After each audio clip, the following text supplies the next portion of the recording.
Bonjour à tous, bienvenue dans votre nouvelle émission Cœur de l'âme.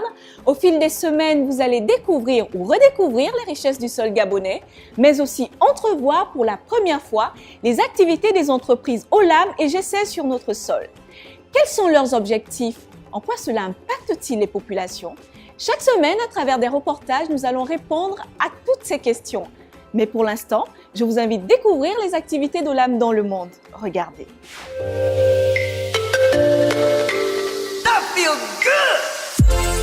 Acteur de premier plan dans le secteur agro-industriel, Olam fournit des matières premières industrielles et alimentaires à 16 200 clients dans le monde. Coté à la bourse de Singapour, cet industriel opère dans les secteurs qui font partie de notre alimentation quotidienne. Des noix comestibles, des épices et légumes, des ingrédients de confiserie, des boissons à base de cacao et café, des aliments de base et consommation comme les produits laitiers, les céréales, l'huile de palme, le riz. Nous le retrouvons dans ce que nous mangeons le matin, dans nos assaisonnements, dans nos repas du soir et même dans ce que nous portons. En fait, c'est la marque derrière les marques.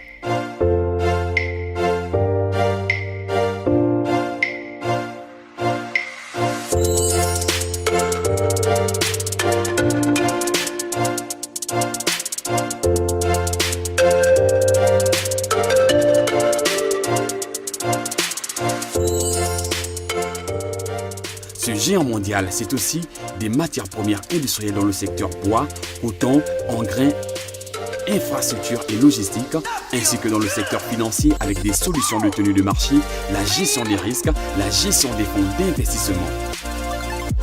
Le groupe est né en Afrique initialement et produit le trading. Aujourd'hui, ils sont dans 70 pays dans le monde, dont 28 en Afrique. Olam dans le monde, c'est aussi la création d'emplois de petits producteurs, des emplois directs, des actions communautaires. Présent de la ferme à la fourchette, Olam, c'est 2,1 millions d'hectares de terres cultivées dans le monde et 140 sites de transformation industrielle. Ils inventent et innovent afin de créer des solutions pour leurs fournisseurs et leurs clients.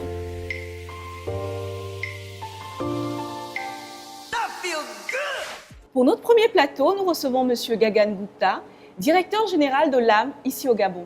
Bonjour M. Gupta. Bonjour Nelly. Merci d'avoir accepté de répondre à nos questions. C'est un plaisir pour moi.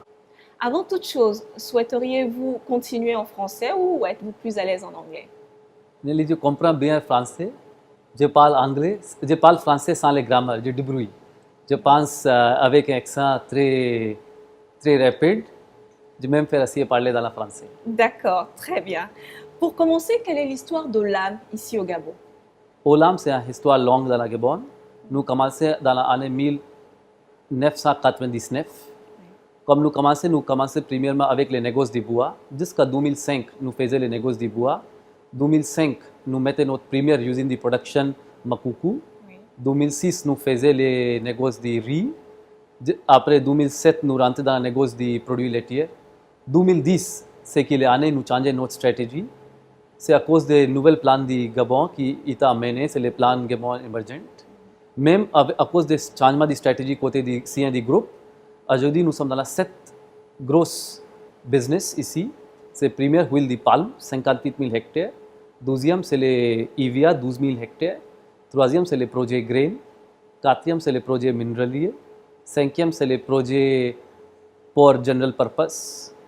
Sixième, c'est les zones économiques ENCOC. Septième, c'est les électrification rurale à peu près 2200 km. C'est ensemble les activités Olam ici. Ça fait beaucoup d'activités, M. Gupta. Alors, nous constatons donc que vous opérez dans de multiples secteurs. Avant de poursuivre, je vous propose en fait de faire découvrir vos activités aux téléspectateurs. Magnéto.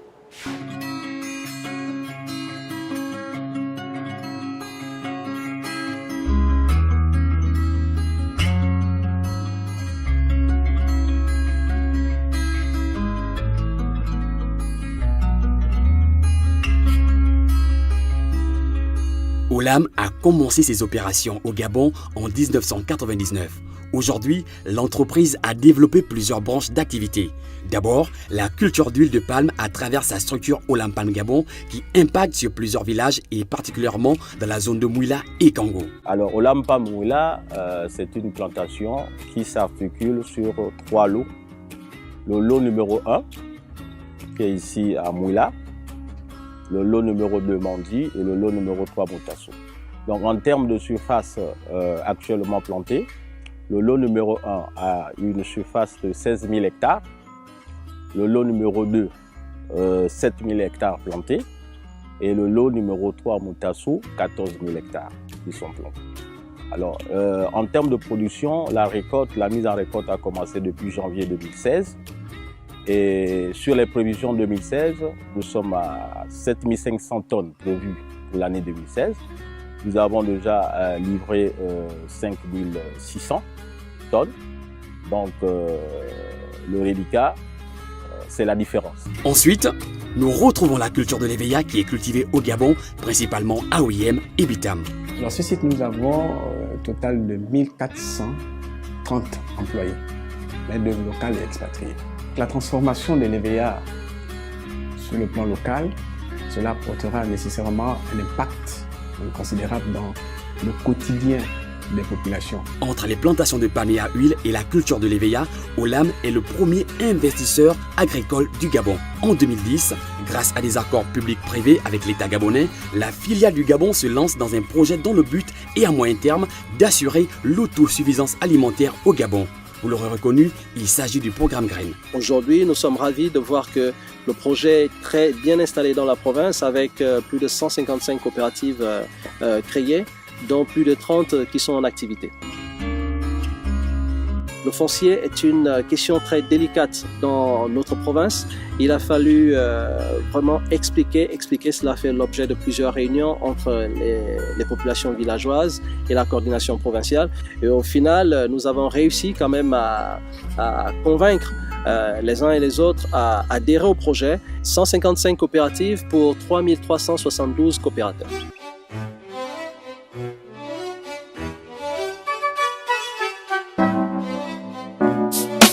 Olam Gabon, c'est aussi une politique appelée responsabilité sociétale et environnementale qui lui a permis d'une part de recevoir la certification RSPO qui permet de produire de l'huile de palme durable dans le respect des normes environnementales afin de garantir la préservation de l'écosystème du Gabon.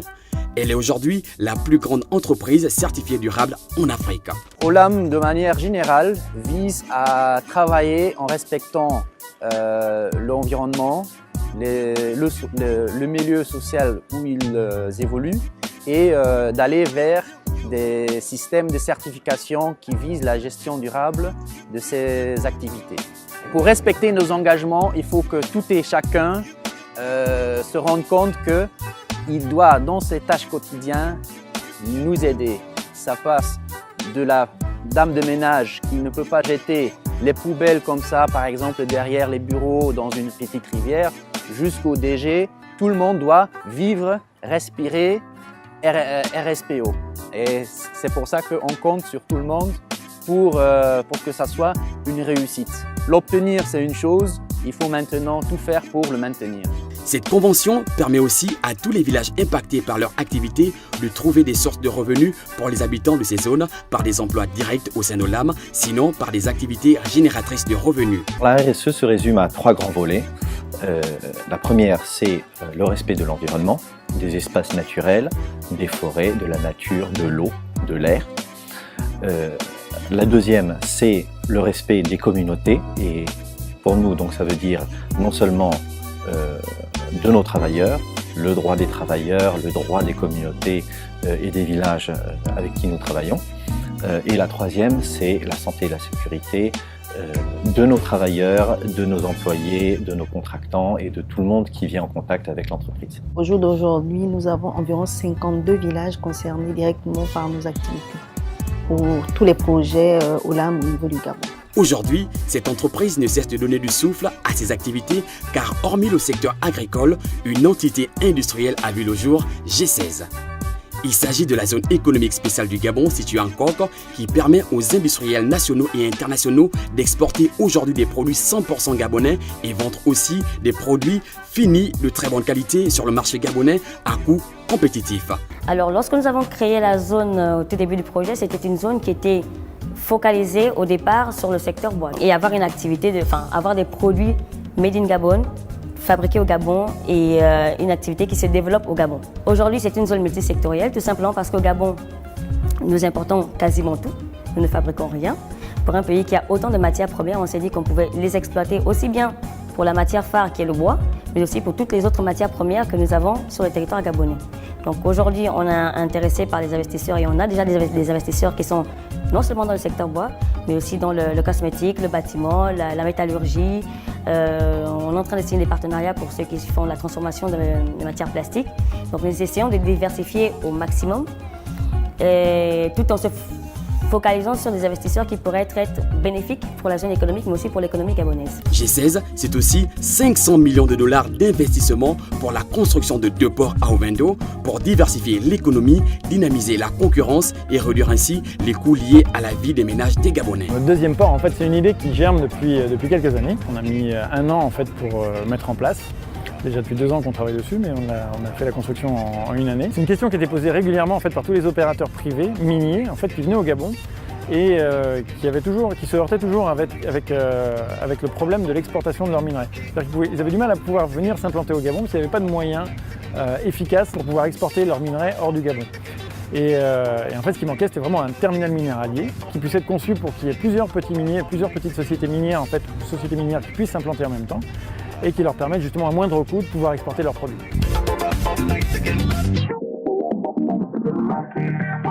Il y avait une colline auparavant ici.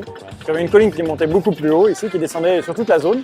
Donc cette colline-là, on l'a enlevée, en fait, on l'a toute creusée depuis 6 mois. Ça, c'était la première phase. Ça va nous permettre d'avoir une grande plateforme qui fera à peu près 6 hectares pour stocker en fait, des marchandises. Par la suite, quand le port sera fini. Et la deuxième partie, c'est toute la partie qui est liée sur la mer, en fait, où on voit tous les pieux qui sont en train de monter, qui sont en train de sortir de mer, en fait, et qui vont pouvoir permettre de constituer tout un tablier, comme une table. On va poser une table, en fait, et qui va servir et de quai, et après aussi de zone de stockage à l'arrière du quai. Aujourd'hui, Olam Gabon et G16, c'est 10 000 emplois faisant de ce groupe le premier employeur privé du Gabon.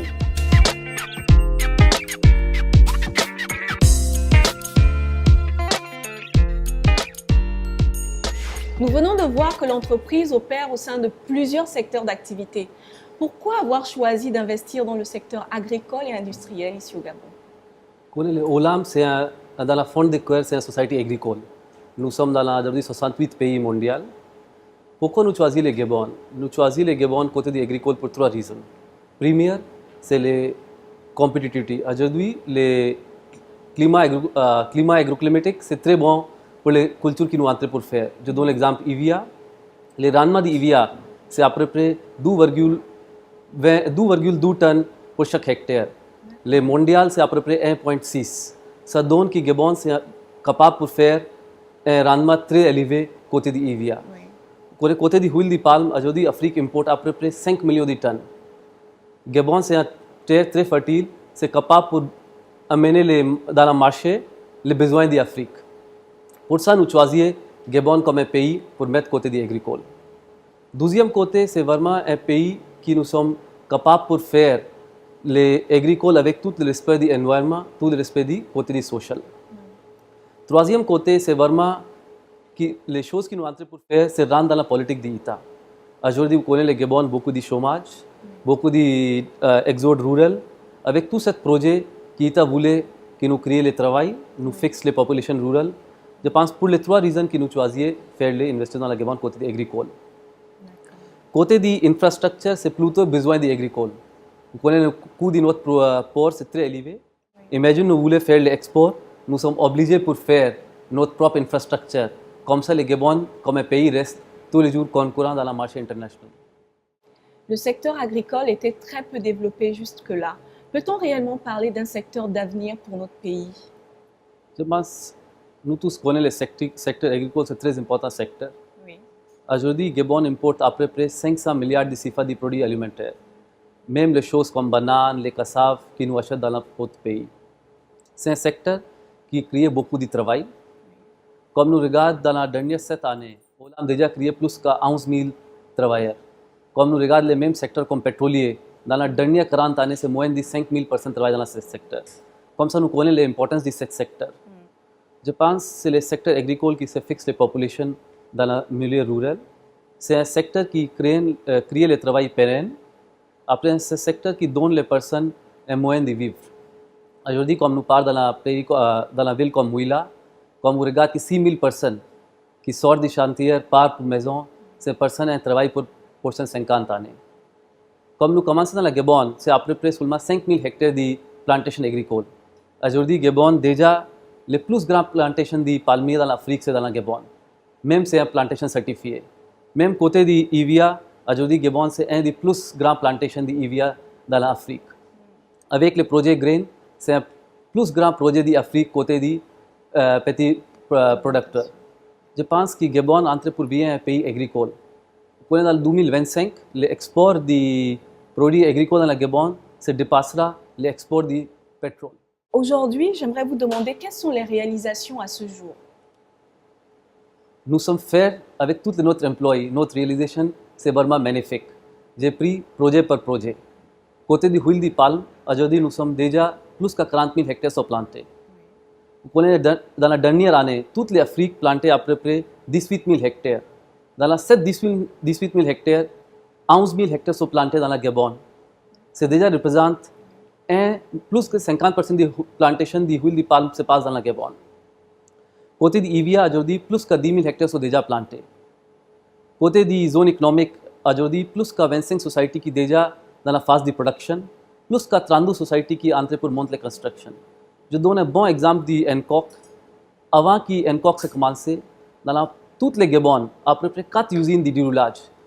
Seulement dans Hancock, c'est 19 usines de déroulage. Toutes les Gabon, à peu près 3 usines de count plaqué. Seulement dans Hancock, 5 usines de count plaqué. Après, c'est la première fois que Gabon, qui est un pays, vraiment voulait chaque année importer les mobiliers, entrer pour fabriquer les mobiliers. Oui. C'est même côté de huile de palme, qui est un pays jamais fait export. Cette année, nous faisons le premier export côté de Spain, côté de Cameroun. Côté du port, les ports minéraliers, c'est déjà fini. Ça donne une opportunité, 3 nouvelles sociétés de minerais pour faire l'export. Ça encore ajoute l'export du Gabon. Côté du port multipurpose, c'est dans la phase de construction. C'est fini dans le mois de mai 2017. Aujourd'hui, nous sommes à peu près 11 000 personnes. C'est un résumé de notre achievement dans la dernière 7 années. Alors, Monsieur Gupta, pour revenir à la formation des jeunes à des métiers, c'est effectivement l'une des clés pour développer notre pays. Cet engagement de l'âme s'applique-t-il juste à votre secteur agricole ou l'avez-vous en fait dupliqué à d'autres de vos activités? Je pense que vous posez une très bonne question. Comme Olam commençait dans la Gabon avec toutes les activités, les premières choses qu'il nous faisait, c'est préparer quel est notre besoin jusqu'à 2022. Pour chaque de notre activité, nous déjà établi quels sont les besoins côté des métiers que nous avons besoin. Avec ça, nous faisons beaucoup de partenariats avec l'école dans la Gabon pour former les personnes spécifiquement pour les choses. Après, nous sommes plutôt dans la pratique. Je donne un exemple. Un de notre personne qui avant un chauffeur appelé Claude, aujourd'hui c'est un membre de l'administration. Avec nous, beaucoup d'exemples comme ça, que les personnes sont vraiment commencé dans la base, aujourd'hui, grâce à la formation, rentrer dans le cadre. Spécifiquement, je donne un exemple, côté du mobilier, nous entrons pour former les personnes avec les usines qui installent dans la Hancock, comme ça les jeunes se forment dans le métier du mobilier. Côté du agricole, vous déjà connaissez que nous entrons pour envoyer notre employé côté de Malaisie pour former, côté des techniciens, toutes les qui parlent Maroc pour former, côté des agricoles par Cameroun. Pour chaque projet, notre besoin c'est spécifique avec un programme spécifique de formation qui existe. Aujourd'hui, ensemble, plus que 1500 personnes sont déjà formées. Justement, pour revenir à la zone économique spéciale d'Hancock, Gabon Wood Hub se trouve au sein de la zone économique spéciale. Après 4 ans, quel est le bilan en fait de ce projet? Nelly, pour développer quelque chose de nouveau, c'est besoin de temps. Comme nous commençons pour développer des choses comme le mobilier, vous connaissez Gabon, jamais fait l'export d'immobilier. Oui. C'est la première fois que nous rentrons dans l'export d'immobilier. Aujourd'hui, nous sommes très contents. Plus que 5 grosses usines d'immobilier sont déjà installées pour fabriquer le mobilier. Comme vous parlez dans l'école, aujourd'hui, nous sommes déjà entrés pour le table banc. Oui. C'est seulement côté du Gabon. Maintenant, côté du export, à peu près 3 mois avant, nous participions dans Las Vegas pour faire promotion de notre mobilier. Notre société reçoit beaucoup de commandes. Je pense que dans 2017, nous faisons un minimum export de 50 millions d'euros. C'est seulement les commandes. Comme vous connaissez, comme nous regardons notre ressource de forêt, c'est à peu près comme Malaisie. Seule différence, dans la Malaisie, à peu près 350 000 personnes travaillent dans le secteur forestier. Dans la Gabon, c'est moins de 35 000. Pourquoi? Comme Gabon, jamais parti côté de valeur ajoutée. Avec ce projet, je suis sûr, dans la prochaine 4-5 années, Gabon vient exporter du mobilier à peu près 300-350 millions d'euros chaque année. Alors, justement, Monsieur Gupta, si on peut revenir aux ports, aux 2 ports en fait qui sont à Ovendo, ces ports vont-ils réellement avoir un impact sur le coût de la vie au Gabon qui est relativement élevé, pérenniser la zone économique spéciale de Nkok et attirer d'autres clients? Je pense que vous évoquez une question qui est fondamentale pour l'économie gabonaise. Aujourd'hui, notre coût des ports sont très élevés. Je donne un exemple. Comme vous achetez un container pour votre maison, pour votre mobilier, de Chine, vous payez un frais d'à peu près 3 millions, vous payez un frais d'à peu près 2 millions de CFA. Les frais entre Chine jusqu'à Port Ovendo. Après, pour sortir les containers, les bateaux jusqu'à votre maison, vous dépensez plus que 2,5 millions. C'est même côté de l'export. Aujourd'hui, pourquoi notre export ne s'est pas développé? Comme vous regardez les bois, comme vous partez dans un pays comme Chine, Inde, comme nous rentrons bois dans l'usine, plus que 99% du bois c'est utilisé. Ici, seulement 40%. Pourquoi? C'est à cause de, comme nous faisons les autres produits, c'est le coût d'export c'est très élevé. Je pense à cause de ça, notre export ne développe pas. Notre coût de vie c'est très élevé. Pour ça, nous rentrons dans l'investissement du port.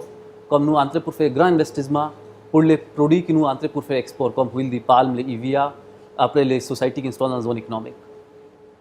Nous sommes clairs avec le notre port, nous diminuons le coût minimum 40%.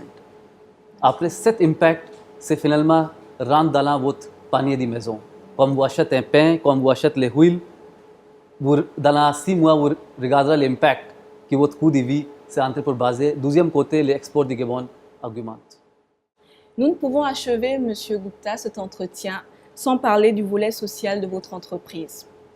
Le contrat social au sein des villages impactés, les activités génératrices de revenus pour les personnes qui ne travaillent pas au LAM, des dispensaires, des panneaux solaires, des activités en fait de divertissement pour les populations. Justement, nous avons une surprise pour vous. Lors de nos investigations, nous avons les sages du village qui ont demandé de transmettre un message à Olam. Donc nous allons profiter de notre antenne pour le faire. Juste le temps de demander à la technique de nous apporter le support. C'est une compile que nous avons appelée Parole de sage.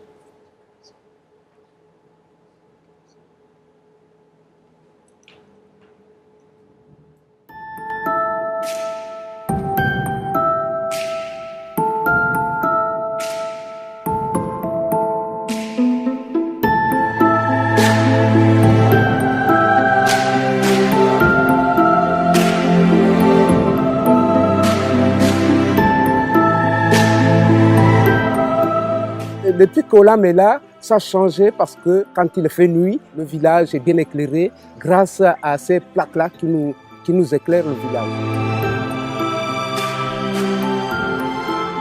Le village a vraiment changé. Les maisons, même si ce n'est pas en dur, demi-dur, c'est déjà beaucoup. Ça fait depuis 4 ans, nous vivons rien qu'avec la lumière de l'âme. Le problème qu'on voit là-bas, on règle, on valide. Si la population réclame quelque chose, on transmet au LAM. Et on sait que l'AM a répond, on transmet à la population. Voyant le chômage, en tout cas, c'est ce qui a fait en sorte que Olam soit implanté. Parce que beaucoup de jeunes, n'est-ce pas, ne travaillaient pas. Et aujourd'hui, je vous dirais que la majorité de jeunes travaillent dans cette société.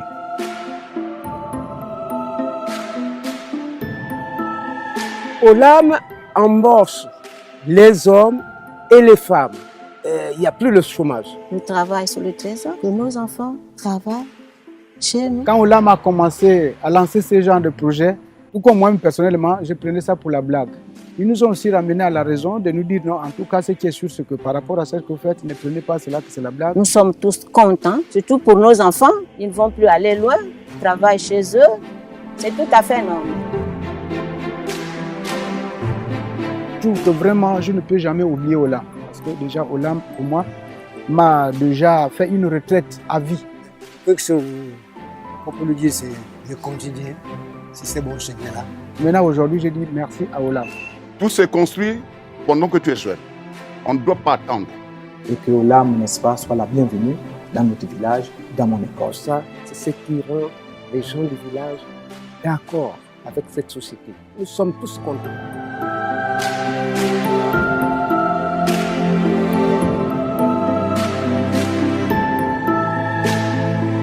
Nelly, je ne connais pas les mots dans le français.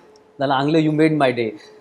C'est le raison personnellement, je pense que tous les jours, je réveille dans le matin pour regarder cette souris qui notre action amène dans toutes les villages que nous sommes. Voilà, c'était notre petite surprise. Okay. Très bonne surprise. Et je vois que ça vous fait plaisir. Merci beaucoup. Voilà. Bon, la technique, voilà. Vous avez fait plaisir, vous avez fait la journée de M. Gupta. Alors, je vais continuer. Justement, on va rester sur le volet social. On sait qu'une entreprise est là justement pour faire du revenu. Pourquoi vous avez choisi de participer au bien-être justement des populations dans les villages en fait que vous impactez? Je pense que c'est l'esprit du Olam. Beaucoup de sociétés trompent qui pensent que c'est les actions sociales, c'est un coût. Pour nous, ce n'est pas un coût. C'est les fashion de faire le business. Aujourd'hui, comme finalement nous sommes où? Nous sommes à cause de ce village. C'est important, c'est le village qui est notre partenaire. C'est important qu'il nous garde notre village bien. Pour nous, nous jamais regarder ça comme un coût. Pour nous, comme nous faire ça, c'est nous intégrer dans notre business. Je donne un exemple. Je me souviens de Betam. Comme nous promis dans le Betam que nous mettons les panneaux solaires. Notre projet retardé, nous amenons tous les panneaux solaires dans l'avion. Comme nous faire pour amener les graines de palme dans l'avion. Pourquoi? Pour nous, ce n'est pas les questions que c'est le business important que le social important. C'est les deux qui marchent bien. Nelly, je suis sûr que vous avez déjà bu les cafés dans Starbucks. Oui. Comme vous choisissez que vous avez besoin de combien de lait, combien de citron. Oui. Notre approche, le social, c'est même. Comme nous appelons les cafétéria approach. Chaque village a besoin, chaque communauté a besoin, que nous discutons avec ce village, avec les communautés, quel est le besoin. Pour ça, nous préparons une chose spécifiquement pour ce village. Pour ça, les contrats spécifiques pour chaque village. D'accord. Pour finir, quels sont les challenges de vos entreprises pour les années à venir? Je pense que le premier challenge, c'est comment nous tout reste comme équipe. Aujourd'hui, notre force, c'est notre 11 000 travailleurs. Comment nous gardons tous les notre 11 000 employeurs, plus les futurs 10 000 employeurs qui restent avec nous pour construire les choses nous sommes en train de construire. Deuxième chose, je pense, c'est vraiment expliquer les Gabon, les jeunes, comment le secteur agricole c'est important, comment le plus que jeunes viennent pour travailler dans le secteur agricole. C'est un secteur qui fixe dans la longue durée, c'est créer quelque chose de pérenne. Lié avec ça, c'est les formations. Je pense que c'est les trois gros challenges pour nous. Merci M. Gupta pour votre présence sur notre plateau. Merci Nelly. C'était M. Gupta sur notre plateau. La semaine prochaine, nous irons au cœur de l'usine d'huile de palme à Congo pour découvrir les métiers, les acteurs, la composition du fruit de palmier à huile et pour finir, le portrait d'une femme d'exception, vous verrez. Je vous donne rendez-vous la semaine prochaine, même jour, même heure sur cette antenne. D'ici là, prenez bien soin de vous. Au revoir.